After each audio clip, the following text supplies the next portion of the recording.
one would think that I would say one would say that we made a lot of meat, correct?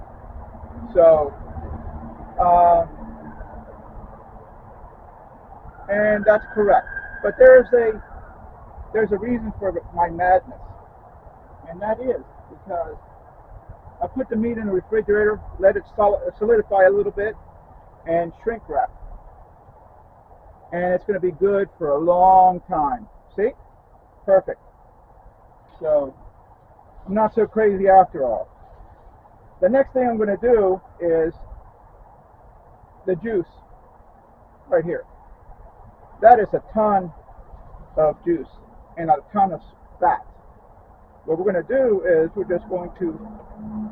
put it in the refrigerator. We're going to skim off the fat. That's a lot of fat. We're going to leave a little bit for flavor. Once again, guys, it's all about the flavor. You know that. That's my belief. So I got water boiling in here, right here in my induction cooking device. And I'm going to put the bottom, the gel, and all that good stuff into the drink here. And I'm going to start heating it up, blending it all up. As you can see, it's getting there.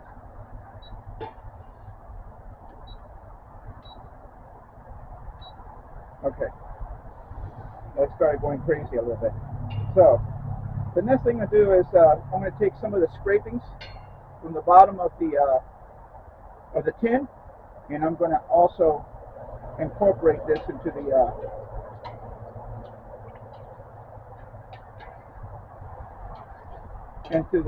the gravy.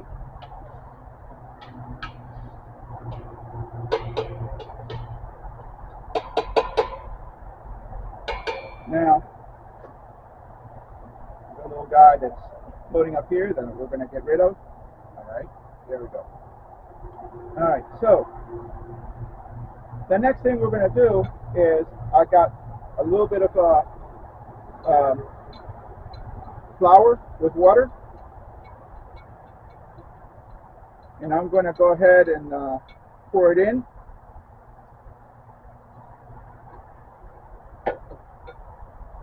Measurements are measurements. So that's probably about 2 tablespoons of flour and half a cup of water. So we're going to heat this up very nicely. Now, again, because this is barbecue, actually barbecue / smoke, we're going to add a little bit of Sweet Baby Ray's in there. And to make a little tangy, maybe a little bit more flavorful, a little bit of bourbon. There's nothing wrong with a little bit of bourbon. Now, please, when you're cooking, don't use the good stuff. I'm kind of using the good stuff because I don't keep crappy stuff in the house. Sorry, I won't serve it to myself. I don't serve it to my friends. So, but always cook with lesser grade ingredients: rum, whiskey, even brandy. Don't use the good stuff because it doesn't make any difference at the end of the day. So we're going to heat this up, and we're going to let it thicken up a little bit.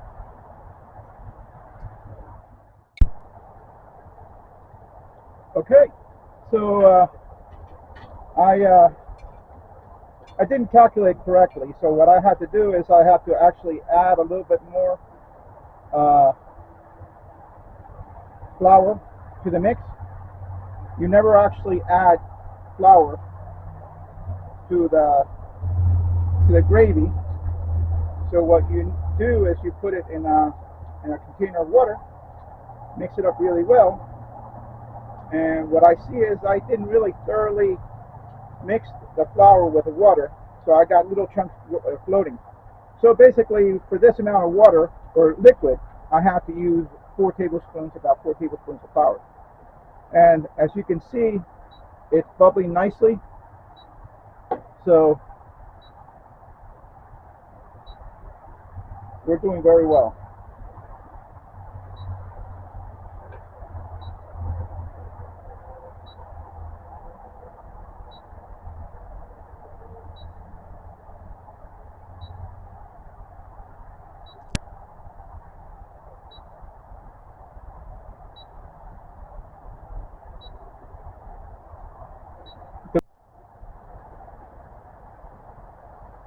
So I miscalculated a little bit. I didn't use enough flour.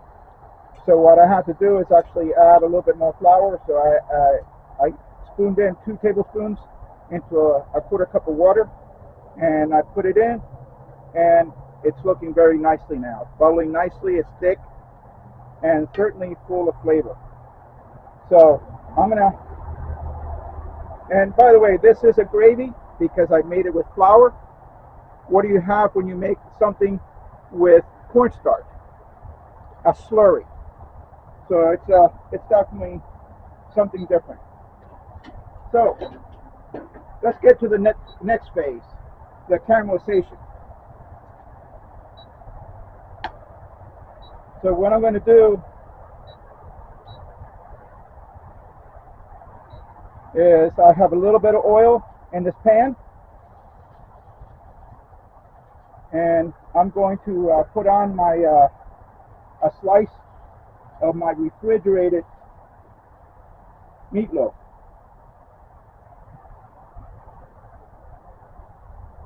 Remember, this is induction, so it's going to cook. It's going to actually heat up very quickly.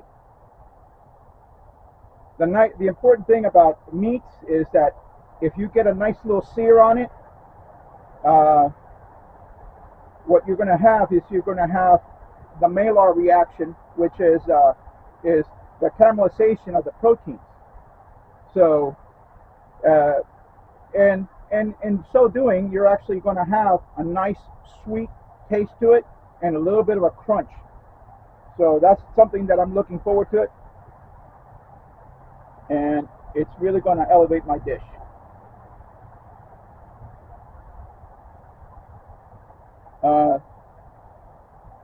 This is a backwoods type of feeling, whether you're getting heat or not. Just don't touch it. All right, so that's looking very nicely. I'm just going to go ahead now and put my meat on there, and you hear that sizzle. Very, very nice.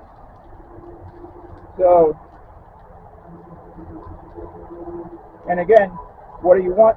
What you want is definitely that little bit of crunch on the outside. And if you actually sear it and it's not warm enough, you could just put it in the oven to actually heat up a little bit thoroughly. Okay, you don't have to actually do it in the pan. So that'll be proper. Let this actually sit on the oil for a little bit. Don't be moving it, because as Chef Jean-Pierre has explained, if you actually move it too quickly, you're actually going to create a sticking effect. So you just want to let it sear and actually cook a little bit before you actually move it around. By the way, folks, when I'm mentioning cooks and chefs from YouTube and from my experience, I will tell you, these are incredible people. Definitely check out their videos because they're awesome. All right, so we're going to go ahead and this point,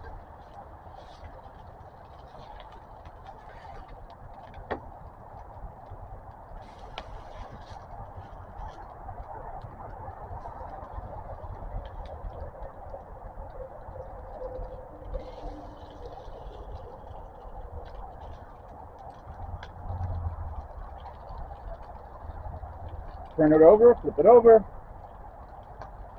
I did use my hands, didn't I? Very unprofessional. Sorry about that. But, again, I'm a cook, not a chef. And I'm actually feeding myself.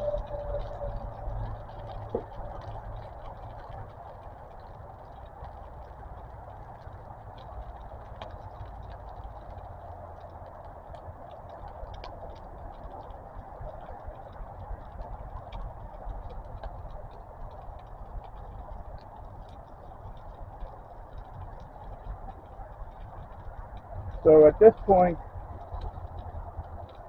I'm just going to stop cooking it,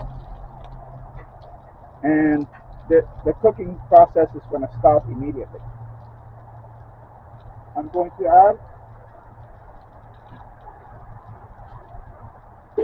a little bit of that fabulous gravy that I made.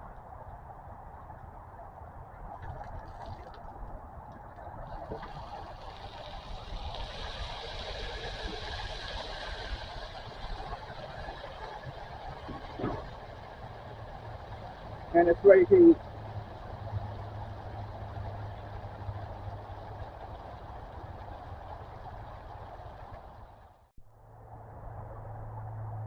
So this concludes our video. I hope you take this information and go to your favorite cooking area and stir your juices, stir your creative juices. This is Marcelino Guarne, your Dr. Flavor, signing off.